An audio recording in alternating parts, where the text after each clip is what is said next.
Hello, everyone. Welcome to the channel. Um, we're going to be talking today about a wonderful air called Shieling and the Braes of Rannoch. It's a lovely Gaelic air.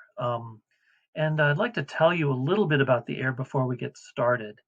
But first, if you haven't done so yet, please click the subscribe button and like the video and push on that little bell. That would be really great. I do appreciate all your support. And so this tune can be found in the Skye collection, and I'll put a link in the description below on where you can find that. And I'm working off of a PDF of that collection, the Skye collection by Keith Norman MacDonald. Wonderful collection. If you haven't found it yet, just please feel free to peruse it. But this particular tune is really interesting. It's an old tune. Let me read a little bit about the tune for you, because it's a bit of an unusual tune for this particular collection. Um, it's the Shieling in the Braes of Rannoch it's a song, originally a song by a girl to her lover, and it's an anonymous tune. We don't know who wrote it. It seems to be rather ancient, and it was first found in print in the year 1786 in a collection called the Gillies Collection of Ancient and Modern Gaelic Poems and Songs, and it was published in Perth. And we think that it was circulating around in the oral tradition, and that they finally just wrote it down. One thing you have to understand about the the tradition of poetry in the Gaelic tradition is that it was sung. It was actually there were songs, and there is sort of epic poetry, and this is no exception. This particular song is one of those, and I'll also link um, in the bottom a really nice version of this particular tune, sung by a really great Gaelic singer, um, by name of Julie Fowlis, and I'll leave a link in the description below as well of a wonderful video of her singing the Gaelic, and I'll even include the Gaelic words with translations as well. But just to tell you the basic words of this. It was my love and my treasure who went yesterday to Glengarry, the man with a hair like gold and kisses that taste of honey.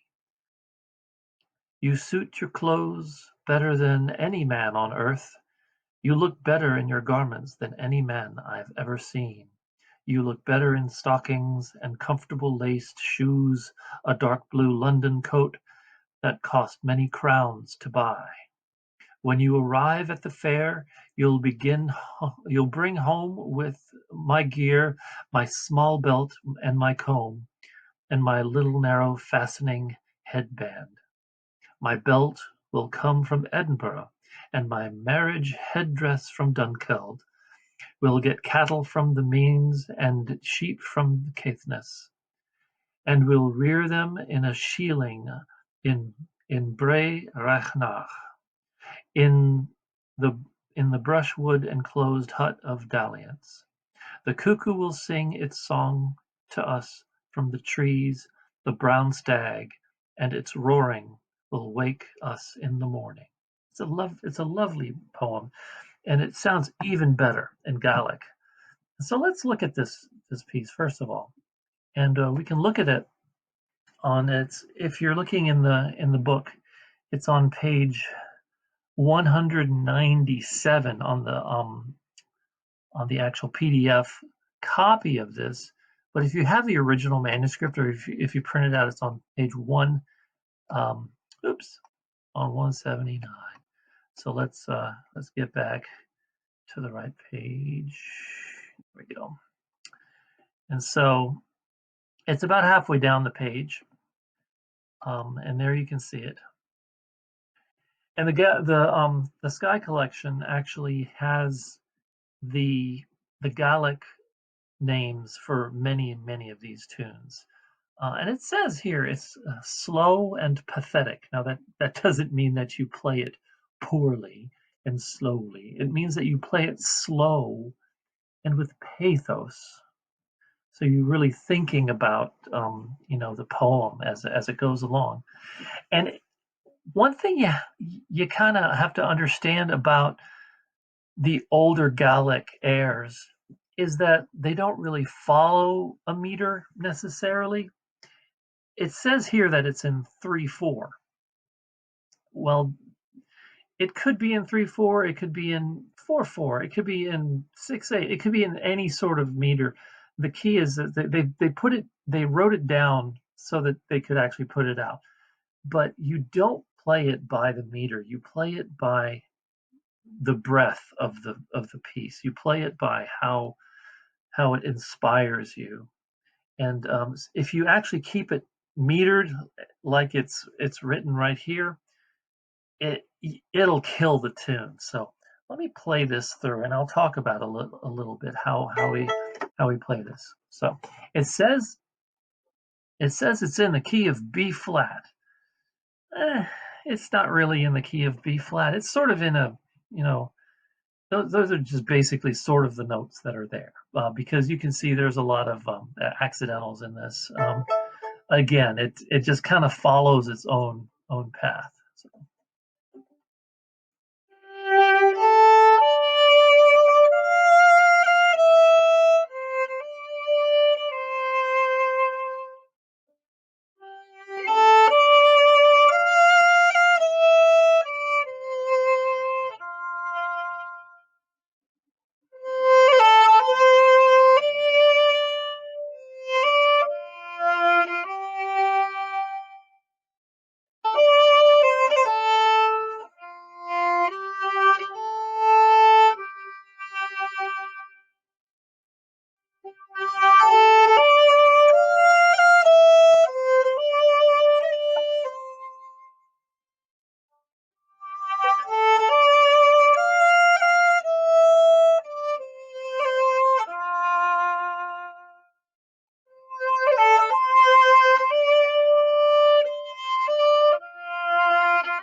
Isn't that a lovely tune?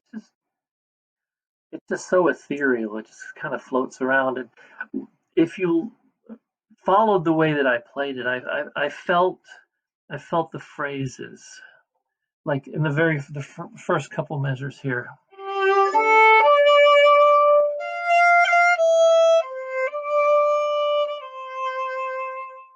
And then that rest.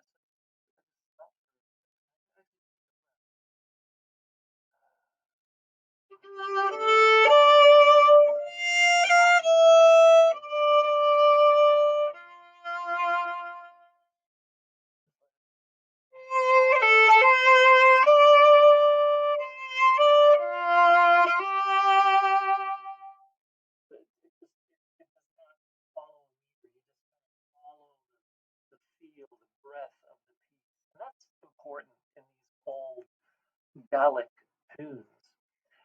And you can tell also the notes that I'm playing. I've got an E natural in there. There's no E natural in B flat. And I've got a G, I've got a G sharp, an F sharp here, and just all sorts of interesting things going on with the melody that is not in this key. So this, if you think about the instruments that were probably around, they're either just singing it a cappella or they're playing it with an instrument, much like this here. So something like a harp.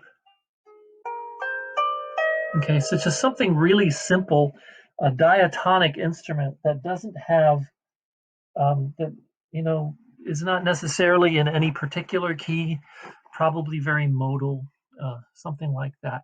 So anytime you come across a piece like this, try to think of it that way. Don't feel that you should be just stuck to the meter. This is a really good example of not doing that.